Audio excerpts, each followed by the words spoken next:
আমি যদি ক্রিটিক্যালি জিনিসটার দিকে তাকাই, ট্রাম্প ঘোষণাও করলেন যে একটা পুরো সিভিলাইজেশনকে উনি আজকে রাতের মধ্যে ধ্বংস করে দেবেন। এটা চুক্তির একেবারেই প্রথম শর্ত।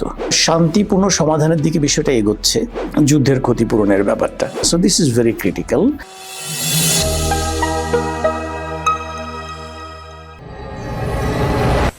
Viewers, welcome to the geopolitical show the chessboard, যেখানে আমরা বিভিন্ন ভূরাজনৈতিক ঘটনার সিস্টেম্যাটিক এক্সপ্লেনেশন আপনাদের কাছে তুলে ধরার চেষ্টা করি। আমি আপনাদের হোস্ট ফারহান ইন্তিশার খালেদ। মূলত বাংলাদেশ এবং বিশ্ব রাজনীতিতে কোথায় কি ঘটছে, কেন ঘটছে, কতদিন ধরে ঘটছে, ঠিক কী কারণে ঘটছে, এই সকল প্রশ্নের উত্তর আপনাদের সামনে তুলে ধরার জন্য আমাদের শোটি গড়ে তোলা হয়েছে।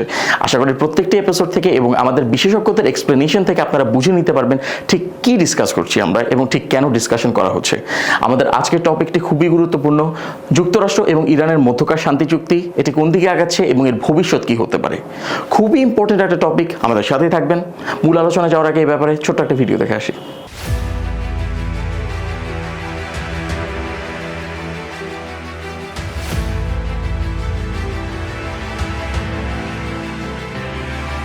I'm very happy to say it's signed, the deal's all signed.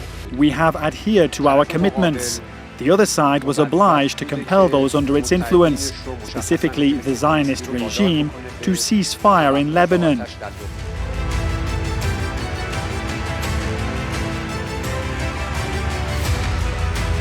And it's not going to change our determination to make sure that Iran cannot threaten us. And, this is not over. It's just a temporary ceasefire. But it's essentially, ships are starting to go out now. On Friday, it'll be completely open.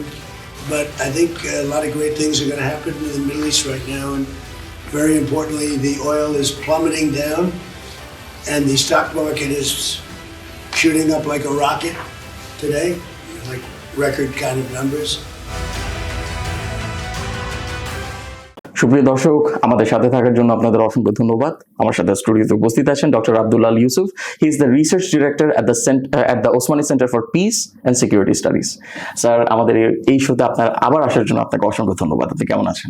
ভালো আছি, আলহামদুলিল্লাহ। আপনাকেও ধন্যবাদ আমাকে আমন্ত্রণ জানানোর জন্য। Sir, অবশ্যই ইট ইজ এ প্লেজার। এবং আমি একটা অ্যানেকডোট দিয়ে দিই। এটা আসলে অ্যানেকডোট বললে ভুল হবে। আমাদের শোতে আপনি গতবার যখন ইরান সম্পর্কে কথা বলতে এসেছিলেন, তার ঠিক সেই এপিসোডে আপনি বলেছিলেন, একটা কনজেকচার থ্রো করেছিলেন, যেখানে বলছিলেন হয়তো ইরানের পক্ষ থেকে একটা টোল ফি বা একটা সার্ভিস ফি এমপ্লয় করার মতো একটা প্ল্যান থাকতে পারে স্ট্রেইট অফ হরমুজের মধ্য দিয়ে। এবং আপনি আমাদের সাথে রেকর্ড করে যাওয়ার দুদিনের মাথায় এমন একটা নিউজের আমরা ম্যানিফেস্টেশন দেখতে পেয়েছিলাম। তো আমি ভেবেছি যে আমার ইরান সম্পর্কিত এই কম্প্রিহেনসিভ যে কোনো ডিসকাশনে আমার ফার্স্ট প্রায়োরিটি আপনিই হবেন, এবং আমরা আজকে ইরান নিয়ে কথা বলতে চাচ্ছি। Thank you. তো স্যার, আমি যদি এখন যেহেতু আমরা টোলের হিসাব বাদ কিংবা যে কোনো ধরনের স্ট্রেট অফ হরমুজে ব্লকেটের হিসাব বাদ আমরা একটা শান্তি চুক্তির দিকে আগাচ্ছি, এই শান্তি চুক্তি সম্পর্কে আমরা কি জানতে পেরেছি?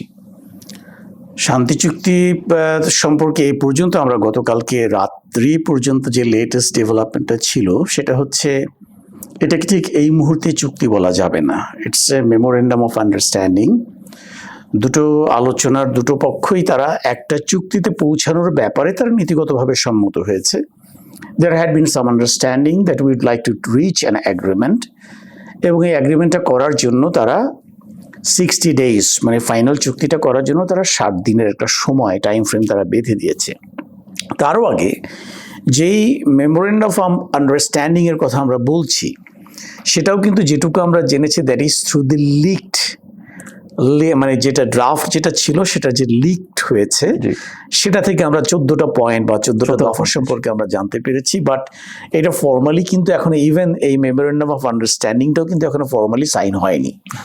আশা করা হচ্ছে আজকে, বা আমেরিকাতে তো এখন অ্যাকচুয়ালি রাত, বা ইউরোপে আর একটু আগে, হয়তো আমাদের আজকে রাত্রে অথবা শুক্রবার দিন, আগামীকালকে কোনো এক সময় এটা সাইন হওয়ার কথা সুইজারল্যান্ডে। এবং এই মুহূর্তে প্রেসিডেন্ট ট্রাম্প ইউরোপে অবস্থান করছেন। উনি, আপনি জানেন, সেখানে G7 সম্মেলনে যোগ দিতে গিয়েছিলেন এবং তিনি বলেছেন যে উনি এই চুক্তিটা বা এই যে মেমোরেন্ডাম অফ আন্ডারস্ট্যান্ডিং MOU, এটা সাইন করার জন্য তিনি ইউরোপে আরও কিছুদিন অবস্থান করবেন। তো একটা শান্তিপূর্ণ সমাধানের দিকে বিষয়টা এগোচ্ছে। একটা জিনিস আমি নিজেও বলেছি, অনেকেই বলে থাকেন যে ট্রাম্প এমন একজন আনপ্রেডিক্টেবল ক্যারেক্টার যে উনি আজকে যেটা বললেন কালকে ঘুম থেকে উঠে ওনার মনে হলো যে উনি যেটা করেছেন সেটা ঠিক করেননি, একদম 180 ডিগ্রি শিফটে চলে যাবে। অপোজিটে চলে গিয়ে উনি নতুন করে একটা ঘোষণা দিয়ে বসতেই পারেন। কাজে ওনার যে একটা ট্রাস্টওয়ার্দিনেস বা ওনার কথার যে একটা ওয়েট, এটা কিন্তু এখন আর লোকজন ফিল করে না। সো পিপল সর্ট অফ যে ট্রাম্প তো এরকম অনেক কিছুই বলে থাকেন, কালকে দেখো কি বলে, একই বক্তব্যের মধ্যে বেশ কয়েকবার উনি ওনার স্টেটমেন্ট চেঞ্জ করেন। সেদিক থেকে মনে হতেই পারে যে যতক্ষণ পর্যন্ত এমওইউটা সাইন না হচ্ছে আমরা আসলে নিশ্চিত হতে পারছি না যে এমওইউটা আলটিমেটলি আদৌ সাইন হবে কিনা, হলেও কি ফরম্যাটে হবে, because these are the draft proposal. Bullet ফর্মে 14টা প্রপোজাল দেওয়া হয়েছে, এগুলোকে কিন্তু অনেকভাবে ইন্টারপ্রিটেশন করা যায়। তো ইন্টারপ্রিটেশন জায়গাগুলোতে দুটো পক্ষ থেকে তাদের নিজস্ব যে ইন্টারেস্টটাকে তারা পারসু করার চেষ্টা করবে, কাজে এখানে ফার্দার মডিফিকেশন হতেও পারে। বাট একটা জিনিস মনে হচ্ছে যে হয়তো some sort of MOU sign হবে, even if it is little modified. হয়তো বলা হবে আপনারা যেটা লিখড যেটা পেয়েছেন দ্যাট ইজ নট ট্রু, ওখানে ভুল আছে। যেমন একটা ছোট্ট এক্সাম্পল বলা যেতে পারে, যেমন ওয়ার রিপারেশনের ব্যাপারটা, যুদ্ধের ক্ষতিপূরণের ব্যাপারটা। আমরা ড্রাফট যেটা আমাদের হাতে পৌঁছেছে বা মানুষের পাবলিকলি অ্যাভেইলেবল হয়েছে, সেখানে বলা হচ্ছে যে প্রায় $300 বিলিয়ন ওয়ার রেপারেশন একটা ফান্ড, এবং ফান্ডটাতে US along with its allies in the Middle East contribute করবে। কিন্তু ট্রাম্প তো গতকালকেই G7 এর একটা ওখানে উনি কোন একটা বৈঠকে উনি বলেই ফেললেন যে we are not going to pay A Penney, আমরা 10 পেনিজও এখানে দিব না। স্যার এখানে যদি আমি ইন্টারজেক্ট করি, আপনি যে আমরা যেটা 14 পয়েন্টে দেখতে পেয়েছি একটা রেপারেশন ফান্ডের কথা বলা হয়েছে, কিন্তু ট্রাম্প কিন্তু বলেছেন যে ইরান দাবি করেছে 400 বিলিয়ন, কিন্তু আমরা সেখানে এক পয়সাও দিব না। এবং শুধু তাই নয়, এই যে 300 বিলিয়নের কথা বলা হচ্ছে, it is not a reparation fund, এটা হচ্ছে একটা আপনার প্রাইভেট ইনভেস্টমেন্ট হতে পারে ইরানের ইনফ্রাস্ট্রাকচারে, এবং সেটা শুধু যুক্তরাষ্ট্র থেকে না, সেটা ল্যাটিন আমেরিকা, সেটা আফ্রিকা, এবং 5টা রিজনের কথা এইভাবে বলা হয়েছিল। তো সেই ক্ষেত্রে কিন্তু স্যার আমরা দেখতে পারবো ইনফ্রাস্ট্রাকচার ডেভেলপমেন্টের ব্যাপারে, কিন্তু ইরান তো স্যার চাচ্ছে ওয়ার রেপারেশন, যে আমার যে ক্ষতি হয়েছে ক্ষতিপূরণ দাও। তাহলে কাজে এখান থেকে জিনিসটা বেরিয়ে আসলো যে আমরা শুনেছি যে এই 14 পয়েন্ট ডিমান্ডের ভিতরে সামথিং লাইক ওয়ার রেপারেশন কিছু একটা আছে, একটা অ্যামাউন্টও আমরা জেনেছি। কিন্তু এই যেটা ইন্টারপ্রিটেশনটা কিভাবে চলে আসলো, যে আমরা ইরান হয়তো ভাবছে this is for the reconstruction of or say damage যেটা হয়েছে সেটাকে আবার পুনর্বাসন করার জন্য, তার যে সমস্ত ইনফ্রাস্ট্রাকচারাল ড্যামেজ হয়েছে, যে ক্ষতি হয়েছে, ক্ষতিপূরণের জন্য এই ফান্ডটা দিবে, যেটা ইউএস লেড বাই ইউএস, তার অ্যালায়েন্সরা মিলে ফান্ডটা তাকে দিবে। দিস ইরানের পারসেপশনটা হচ্ছে এরকম। বাট আমরা যেটা দেখলাম এই যে পয়েন্টটা, এটার ব্যাখ্যাতেও ট্রাম্প আবার ভিন্ন একটা মত পোষণ করলেন। সো এখান থেকে যেটা বোঝা যাচ্ছে যে এখনো যে ড্রাফট প্রপোজালটা আছে সেটা ফাইনালাইজ হয়ে সিগনেচার না হওয়া পর্যন্ত ফর্মালি আমরা বলতে পারি না এটা ফার্দার মডিফিকেশন হবে কি হবে না। হওয়ার সম্ভাবনাটাকে একেবারে উড়িয়ে দেওয়া যায় না, বাট আমরা আশাবাদী হতেই পারি যে এক ধরনের অ্যাগ্রিমেন্টে পৌঁছার একটা চেষ্টা দুটো পক্ষের মধ্যেই দেখা যাচ্ছে। এটাই বা কম কিসে? অবশ্যই যেখানে দুটো পক্ষ, বিশেষ করে ইউএস এর পক্ষ থেকে they would be happy with nothing other than complete regime change in Iran. তারা একসময় ট্রাম্প ঘোষণাও করলেন যে একটা পুরো সিভিলাইজেশনকে উনি আজকে রাতের মধ্যে ধ্বংস করে দেবেন, তাদের সমস্ত এনার্জি ইনফ্রাস্ট্রাকচার, তার ব্রিজেস, সমস্ত কিছু ধ্বংস করে দেবেন, তাদেরকে প্রস্তর যুগে পাঠিয়ে দেবেন। এই ধরনের একটা অবস্থান থেকে সরে এসে ট্রাম্প যে কোনো ধরনের একটা চুক্তিতে পৌঁছানোর চেষ্টা করছে ইরানের সঙ্গে, আমি তো মনে করি শুধু আমি কেন, গ্লোবালি ইউরোপিয়ান বিভিন্ন কান্ট্রি, ইন্টারন্যাশনাল অর্গানাইজেশন যেগুলো আছে সবাই কিন্তু এটাকে স্বাগত জানাচ্ছে। অবশ্যই স্যার। সো আমরা এক্সপেক্ট করতে পারি যে something good will come out of this. We may not be very much optimistic, but there are elements of optimism still there. Of course sir, thank you so much sir. এবং যখন এই শান্তি চুক্তির আপনার খবরটা ব্রেক করা শুরু করে, তখন আমরা যারা এই প্রসেসটাকে ফলো করে যাচ্ছি আমরা সবাই অনেক সারপ্রাইজ ছিলাম, কারণ ফর আ ওয়াইল এটা কিন্তু স্ট্যাগনেন্ট ছিল, যে কোনো ধরনের হয়তো একদিন বলছে যে আমরা চুক্তির খুব কাছে চলে গেছি, পরের দিন আবারও খুব কাছে চলে গেছে, তারপর আবার 2 steps ফরওয়ার্ড, আবার 3 steps ব্যাক, এভাবে আবার পিছনে চলে আসছে। তো হুট করে যখন দেখলাম আমরা যে রয়টার্স থেকে বা আল জাজিরা থেকে যে নতুন করে যে দে হ্যাভ ফাইনালি অ্যাগ্রিড আপন সামথিং, তখন আমরা অনেকেই সারপ্রাইজড হয়ে গেছিলাম যে ওকে পিস ইজ আপন আস। দে অ্যাগ্রিড টু অ্যাগ্রি। স্যার, তো স্যার আমার সেকেন্ড কোয়েশ্চেনটা হচ্ছে, সেখানে একটা খুব বড় ফ্যাক্টর ছিল Lebanon, southern Lebanon in general, যেখানে হেজবুল্লাহর বিরুদ্ধে ইসরায়েল থেকে কিন্তু শুধুমাত্র যে গোলা বর্ষণ করা হচ্ছে তা না, তারা সেনা মোতায়েন করেছে এবং তাদের খুবই একটা সিগনিফিকেন্ট, আমি এখন আপনার নেম করতে পারছি না, বাট একটা সিগনিফিকেন্ট ইনফ্রাস্ট্রাকচার, একটা ক্যাসল, সেটা হচ্ছে গিয়ে তারা তাদের নিজেদের আওতায় নিয়ে চলে এসেছে। তো সেক্ষেত্রে আমরা শুনতে পেয়েছি যে এই চুক্তির আওতাধীন থাকবে যে অল ফ্রন্টসে হচ্ছে গিয়ে যুদ্ধটাকে থামিয়ে দেওয়া হবে। সেটা ইরানের পক্ষ থেকে একটা দাবি ছিল, যুক্তরাষ্ট্র সেটা হচ্ছে মেনে নিচ্ছে। তো সেদিক থেকে একটা পজিটিভ একটা আমরা এক্সপ্রেশন পাচ্ছি তাদের পক্ষ থেকে, কিন্তু ইসরায়েলের কিন্তু আবার এই ব্যাপারে একটা অবজেকশন এবং তাদের পক্ষ থেকে আবার আরেক ধরনের এক্সপ্রেশন আছে। সেটিকে আপনি কিভাবে দেখছেন? রাইট, চুক্তির একেবারে ফার্স্ট পয়েন্টটাই কিন্তু হচ্ছে two immediately stop war at all fronts including Lebanon. এটা চুক্তির একেবারেই প্রথম শর্ত। মানে এই শর্তটাই যদি না মানা হয় তাহলে কিন্তু আমরা ফার্দার 2, 3, 4, 5, 14 পয়েন্ট পর্যন্ত অন্যান্য যে বিষয়গুলো আছে আমরা ওদিকে এগোতেই পারছি না। So this is very critical, এবং এটা ক্রিটিক্যাল এই সেন্সেই যে এখানে লেবানন ফ্রন্টটাকে এই যে সিজফায়ার বা যুদ্ধটাকে পুরোপুরি বন্ধ করা, পার্মানেন্ট সিজফায়ার, যুদ্ধটাকে পুরোপুরি বন্ধ করার যে প্রস্তাবনা লেবাননকে ইনক্লুড করে দেওয়া হয়েছে।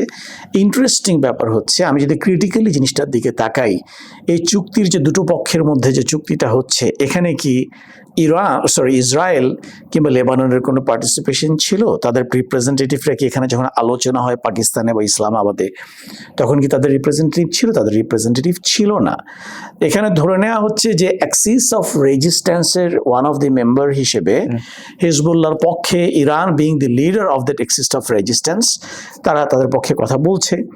এবং আমরা ধরে নিয়েছি যে ইসরায়েল আর আলাদাভাবে কি বলবে, ইসরায়েল যেটা বলবে সেটা তো ট্রাম্প, ওখানে জেরি কুশনার আছেন এবং অন্যান্য যারা আছে Israeli, they had been there in the discussion, আর আলোচনার টেবিলে তারাও ছিলেন। So they represented the Israeli interest. So Israel যদিও ফিজিক্যালি ওখানে উপস্থিত ছিল না, their representation was there, or the representation of their interest was there. So আমরা এক ধরনের assume করে নিয়েছি যে যখন এরকম একটা চুক্তিতে বলা হচ্ছে যে war will stop on all fronts including Lebanon, আমরা ধরে নিয়েছি যেটা হিজবুল্লাহর তো অবশ্যই নিশ্চয়ই ইসরায়েলের একটু সম্পত্তি হয়তো বা থাকবে। বাট আমরা দেখলাম যে এই ধরনের একটা ঘোষণা ইনিশিয়ালি যখন কথাবার্তা শোনা ছিল, তখনই নতুন করে আবার কিন্তু অ্যাটাক করলো ইসরায়েল, কিন্তু আবার সাউদার্ন লেবাননের উপর অ্যাটাক করলো। এবং যেটা আপনি বললেন আরেকটু অ্যাড করি, ওটা শুধুমাত্র সাউদার্ন লেবাননের মধ্যেই তাদের অ্যাক্টিভিটি সীমাবদ্ধ রাখেনি, তারা বৈরুতের উপর অ্যাটাক করেছে। ঠিক আছে না? তো এখন এই অ্যাটাকের পরিপ্রেক্ষিতে ইরানেরও একটা ঘোষণা ছিল, যদি কোনো রকমের ভায়োলেশন হয় we are going to retaliate. তো প্রথমে একবার দেখেছি আমরা ইরান রিটালিয়েট করেছিল, প্রায় 80s মতো মিসাইল তারা ছুঁড়েছিল, যথেষ্ট ক্ষতি করেছে সেটা ইসরায়েলের। পরবর্তীতে যখন তারা আবার বোম্বিং করলো সাউদার্ন লেবাননে, Iran was about to retaliate, but যেটা বিভিন্ন সংবাদ মাধ্যমে আমরা জানতে পারছি, literally President Trump requested Iran not to let it escalate. তখন ইরান মানে চুক্তির স্বার্থে বা ওই যে অ্যাগ্রিমেন্টের সাথে তোমরা এটাকে এসকেলেট করতে দিও না।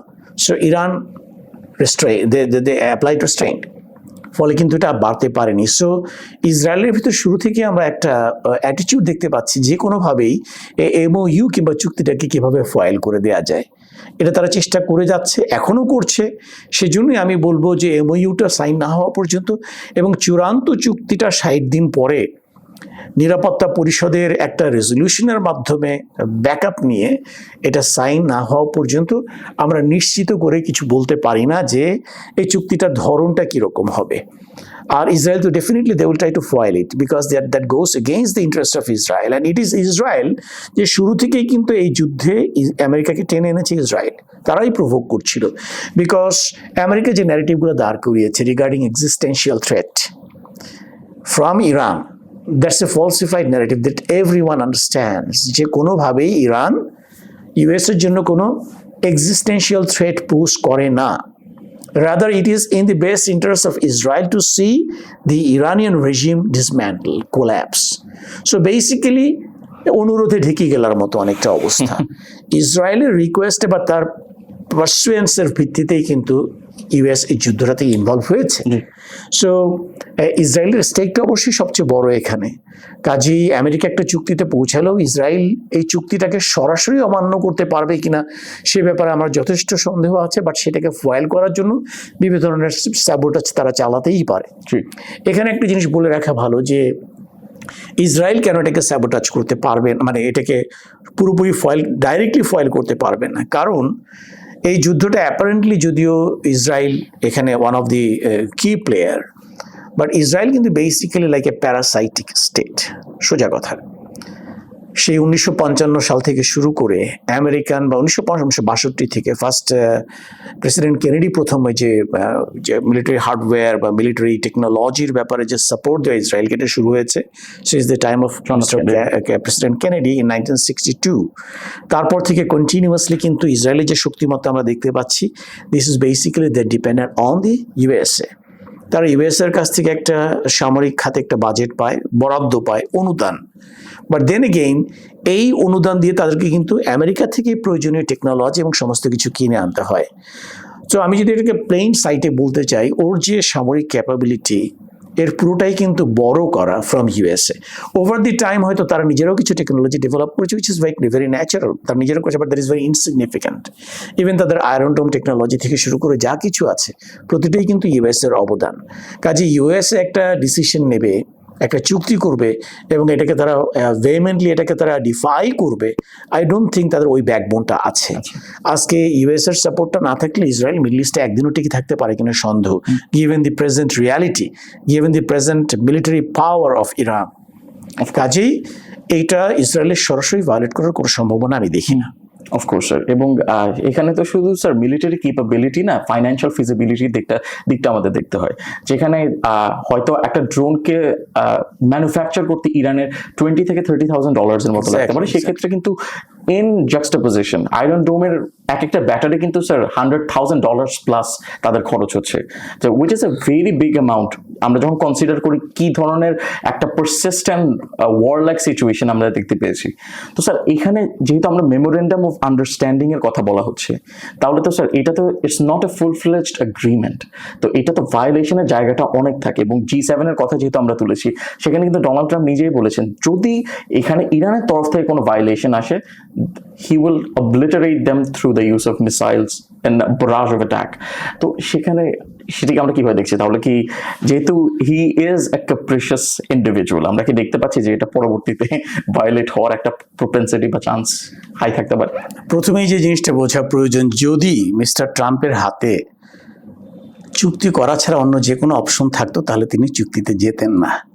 The fact that he expressed his desire to be bound by some sort of agreement, এটার মাধ্যমেই কিন্তু উনি ওনার উইকনেসটাকে রিভিল করে দিয়েছেন। বিকজ ট্রাম্প আর USA is kind of force or party, যে পার্টিটা একেবারেই বাধ্য না হলে সে কিন্তু এই অ্যাটলিস্ট মিডল ইস্টের একটা মুসলিম কান্ট্রির সঙ্গে ইসরায়েলের স্বার্থের বিপক্ষে গিয়ে একটা চুক্তিতে আবদ্ধ হতে তখনই যাবে যখন তার অন্য কোনো সেকেন্ড অপশন নাই।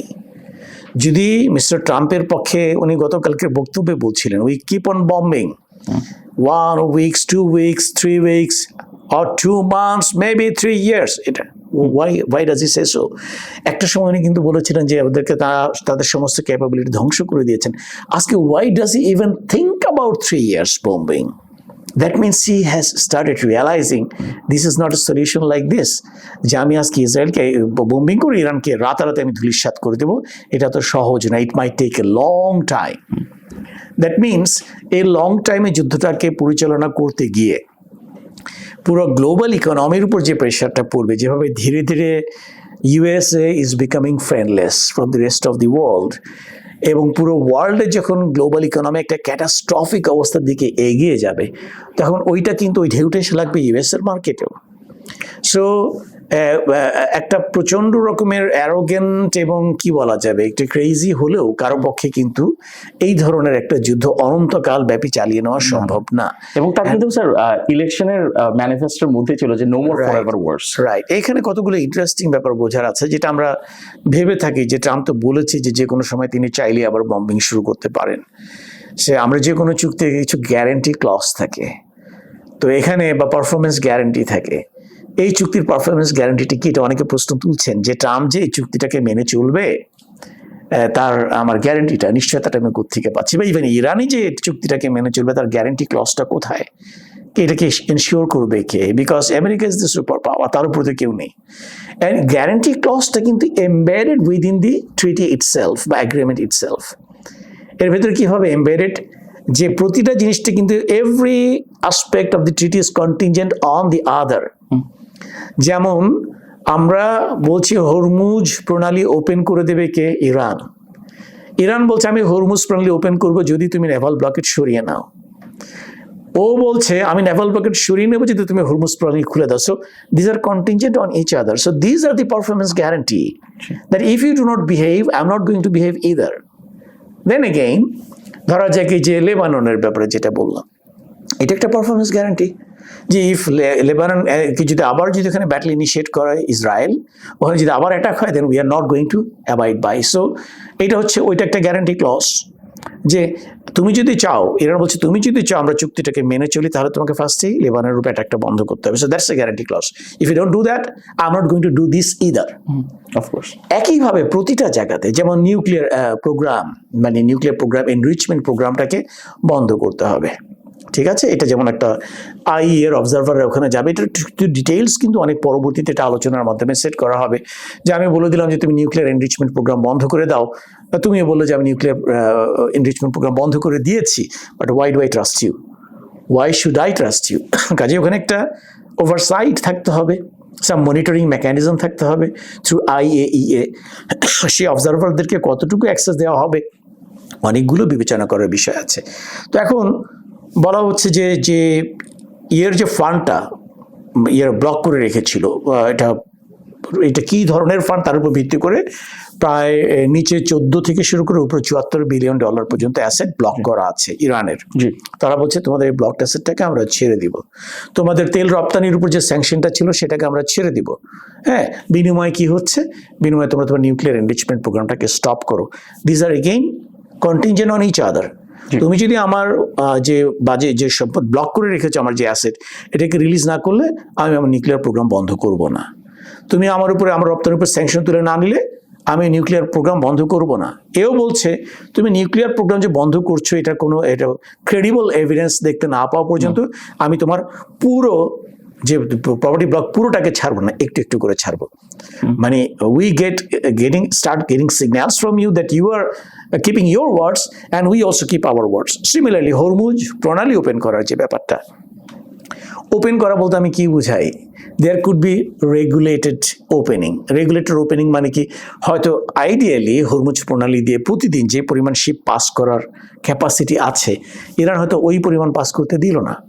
যে কোনোভাবে, যেটা আমরা ব্যারিয়ার বলি না, যেমন আমরা ট্যারিফের ক্ষেত্রে নন ট্যারিফ ব্যারিয়ার, কিছু সিচুয়েশন তৈরি করে সে হয়তো স্বাভাবিক ফ্লোটাকে সে বন্ধ করলো, যাতে এর চ্যানেল দিয়ে ঠিক অতটুকু তেলবাহী জাহাজই চলাচল করতে পারে, যাতে গ্লোবাল যে ক্রুড অয়েলের যে ব্যারেল প্রাইস, সেটা যাতে একটা জায়গা থেকে স্ট্যাবল থাকে, মেবি $100 পার ব্যারেল। এর থেকে যাতে শুট আপ না করে। যখন দেখবো ওই পক্ষ একটা কাজ ঠিক মতন করছে না, তার কমিটমেন্ট রাখছে না, সেটাকে আরেকটু চোখ করে দেবে। তখন দেখো যে ক্রুড অয়েলের দাম আবার $102 হয়ে গেছে, $110 হয়ে গেছে। সো এই গ্যারান্টি ক্লজটা বা এটা পারফরমেন্স গ্যারান্টিটাকে very well embedded in the MOU itself. এদিক থেকে আমার মনে হয় ইরানিয়ানদেরকে I must give credit, they are very good negotiator.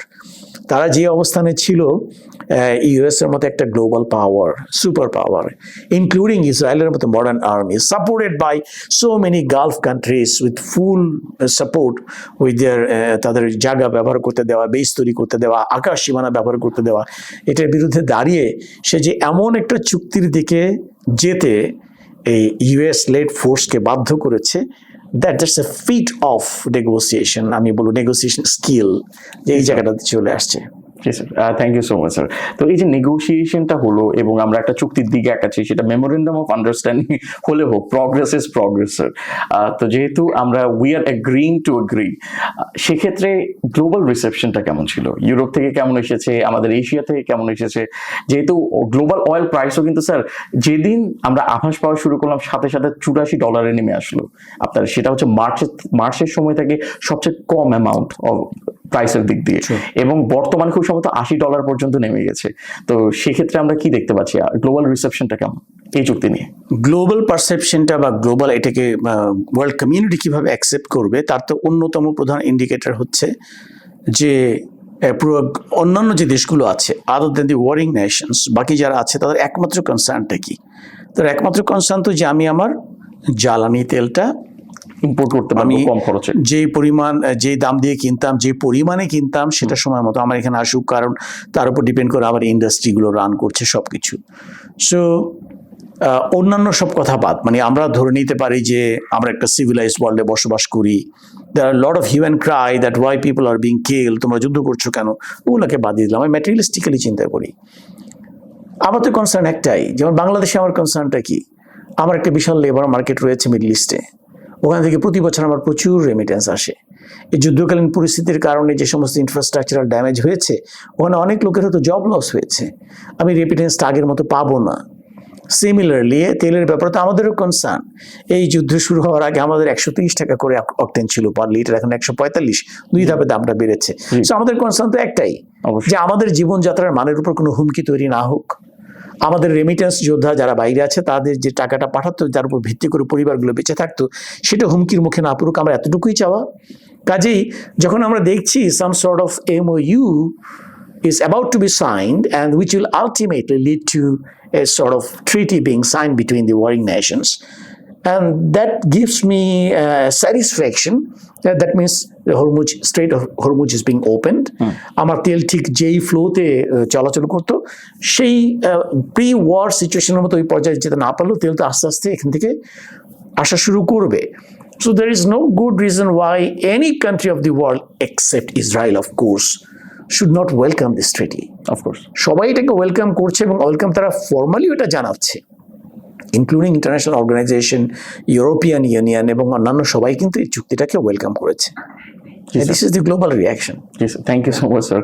এবং আপনি এখানে ইসরায়েল যেহেতু লাইক এভরিবাডি অ্যাকসেপ্ট ইসরায়েল, এটা বলার পেছনে তো স্যার কারণ আছে, কারণ তাদের পক্ষ থেকে যে রিসেপশনটা আমরা পেয়েছি ইটস ভেরি ভেরি আনফর্চুনেট। তো ইসরায়েলের পক্ষ থেকে কিন্তু স্পেশালি তাদের যে ন্যাশনাল সিকিউরিটি মিনিস্টার রয়েছেন ইতমার বেন গভির, তার পক্ষ থেকে বলা হয়েছে যে Israel is not obligatory to this treaty or agreement, এবং they are not subordinate to the United States. এটাকে explicitly mention করা হয়েছে that they are not subordinate. এর অর্থ এখানেই দাঁড়ায় যে তারা হচ্ছে কি এই যে যুক্তরাষ্ট্র এবং ইরানের মধ্যে যে চুক্তিটি হচ্ছে সেটা একটা মেমোরেন্ডাম অফ আন্ডারস্ট্যান্ডিং হোক অথবা একটা ফুল ফ্লেজড এগ্রিমেন্ট, তারা কিন্তু তাদের পক্ষ থেকে খুব একটা সাড়া দিবে না। এবং এটা বলার পেছনে একটাই কারণ, লেবাননের সাথে তাদের যে সংঘর্ষ ঘটে যাচ্ছে সেটিকে তারা অব্যাহত রাখবে। তাহলে কি আমরা দেখতে পাচ্ছি যে এটি নিয়ে হয়তো যুক্তরাষ্ট্র এবং ইসরায়েলের মধ্যে একটা ফাটল হতে পারে, এবং এই পিস প্রসেসটাকে, যেহেতু এখানে যে কোনো ধরনের ভায়োলেশন হলে ইরানও এই ক্ষেত্রে সোচ্চার হয়ে যাবে, তাহলে কি আমরা দেখতে পাচ্ছি যে ইসরায়েলের এই অ্যাপ্রোচের কারণে হয়তো এই পিস প্রসেসটা হালকা কম্প্রোমাইজড হতে পারে? এখানে বিষয়টা হচ্ছে এরকম যে ইসরায়েল বা জিউসদেরকে আমরা যতটুকু জানি, ওরা কিন্তু খুব ইন্টেলিজেন্ট একটা নেশন, অত্যন্ত বুদ্ধিমান একটা জাতি। তারা যতই অসন্তুষ্ট হোক এই চুক্তিটার ব্যাপারে, গতকালকে যদি আমরা G7-এ ট্রাম্পের বক্তব্যটা শুনে থাকি, সেভাবে বলছিল regarding Netanyahu that Bibi is a good partner, he's a good partner, but sometimes he gets excited. I have said, Bibi, go little soft touch. You don't have to bomb on every house where you find a Hamas entering. So he has given this signal. এবং এটাও বলেছে, we are good partners, but I'm a big partner, he's a small partner. এই কথাটা specifically সে উল্লেখ করেছে। That's a kind of threat. যে পার্টনারশিপটাকে চালিয়ে রাখতে হলে বড় ভাইয়ের কথা শুনতে হবে তোমাকে। এবং যদিও আমরা সাবঅর্ডিনেশনের কথা বেন গাভির বলেছে যে আমরা তো ইউএস এর সাবঅর্ডিনেশন করি না, টু বি ফ্যাক্ট আমরা ইন রিয়ালিটি কিন্তু US had been subordinated to Israeli interest thus far. through the various committees like IPAC and other Jews economic lobbies, big economists, and they control a significant part of US economy. So বিভিন্ন কারণে কিন্তু rather the US administration had been subservient to the Israeli interest. সে অবস্থাটার একটা পরিবর্তন আসছে, হয়তো ট্রাম্পের কারণে আসছে। ও যেরকম sort of ওনার যে aggressive বা arrogant posture, he always wants to think that I am the boss, so why should Israel dictate me? হয়তো একটা পর্যায়ে গিয়ে তার মোহভঙ্গ হয়েছে যে ইসরায়েল তো আমাকে ইউজ করছে। তো যাই হোক, ইসরায়েল এই চুক্তিটাতে সম্মতি তো দেবে না। তিনটা সিচুয়েশনের কথা বলতে পারি, সে তো সম্মতি দেবে না, it's well understood. Say immediately এমন কিছু করবে না যে চুক্তিটা ফাইল হয়ে যায়, কারণ সেই ক্ষেত্রে একটা সিরিয়াস রিপারকেশন বা সিরিয়াস একটা পানিশমেন্ট তার উপরে আসতে পারে ফ্রম দি, কারণ ওই যে চুক্তিটা যে সাইন করেছে ট্রাম্প উইথ ডেফিনিট ইন্টেনশন তো সে সাইন করেছে, সেটা নিয়ে আমি আলাদাভাবে আলোচনা করতে পারি মিড টার্ম ইলেকশনকে মাথায় রেখে। You may have a separate question I can discuss now. যাই হোক, তো যেটা বলছিলাম যে ট্রাম্পের একটা পারসেপশন তো আছে, একটা ইন্টেনশন আছে যে কেন আমি এই এমওইউতে সাইন করছি। সেখানে নিশ্চয়ই he has kept in mind that the American national interest or my Republican party interest or me being the president of the United States, আমার ইন্টারেস্ট বেস্ট সার্ভ হয় out of all the options যদি আমি একটা এমওইউর মাধ্যমে যাই। সে তো নিশ্চয়ই এটা নিয়ে প্রচুর ব্রেন স্টর্মিং হয়েছে, তার থিঙ্ক ট্যাঙ্কগুলো, তার যারা অ্যাডভাইজার যারা আছে, এটা নিয়ে প্রচুর ডিবেট হয়েছে, and they found this is the probably most best option. এই জন্যই তো তারা এটাতে গিয়েছে। এটা জানার পরেও ইসরায়েল কখনো ইনস্ট্যান্টলি এমন কিছু করবে না যে এই চুক্তিটা ফয়েল হয়ে যায়। সে করবে, কখন করবে?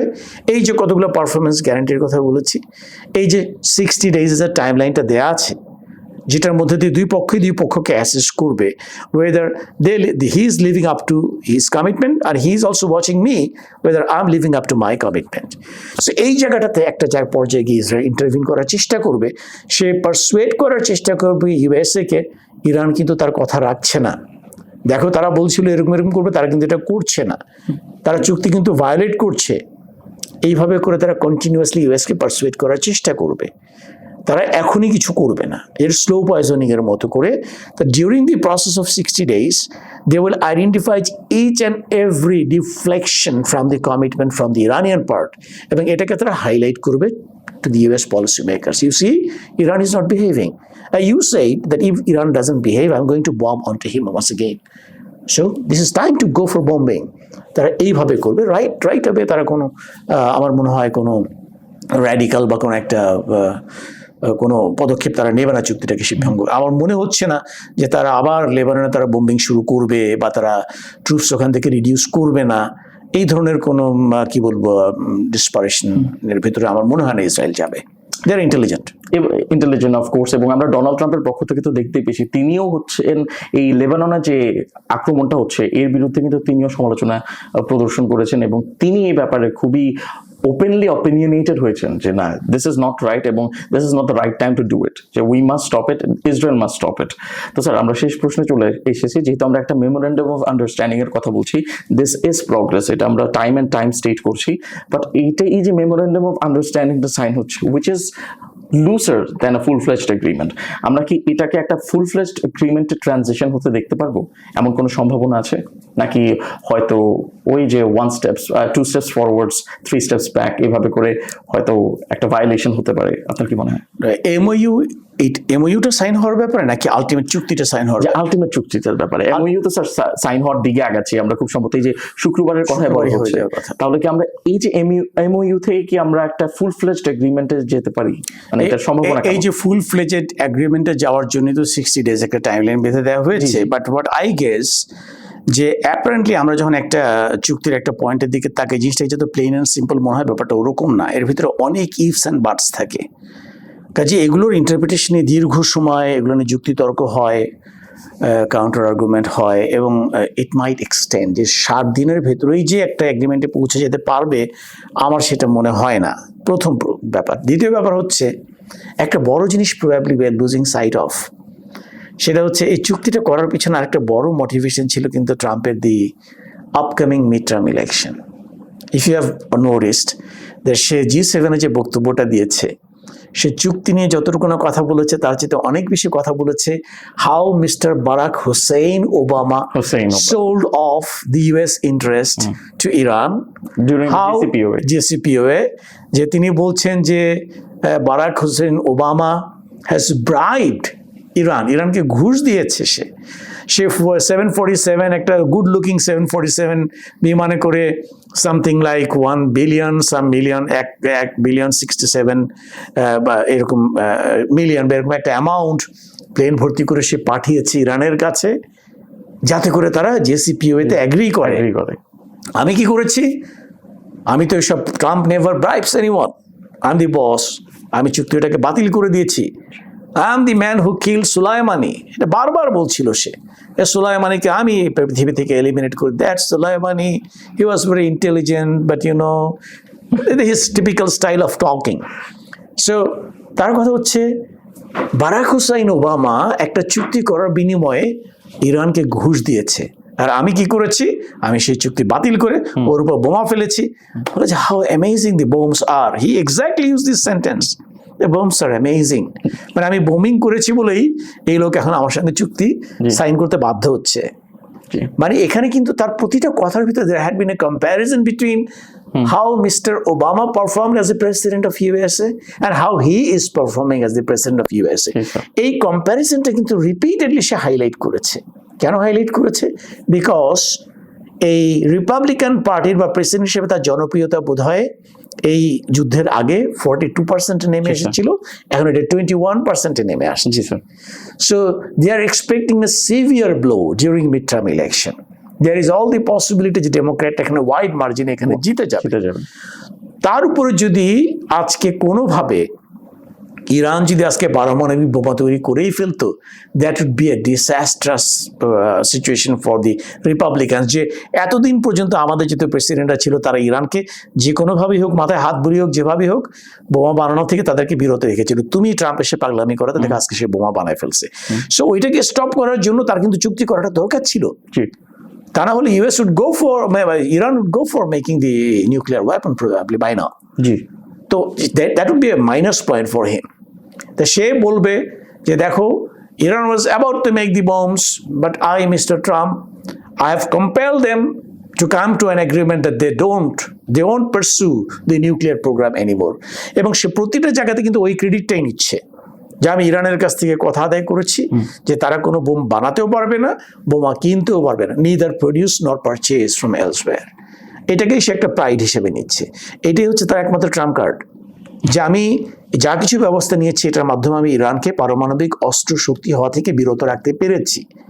But what he failed to mention that the time will say Barack Hussein Obama যদি $1 billion প্লাস যদি ঘুষ দিয়ে থাকে ইরানকে, আর আজকে ট্রাম্প যে ওয়ার রেপারেশনের নামে যদি আজকে $300 billion দেয় ইরানকে, isn't it also bribing sort of thing?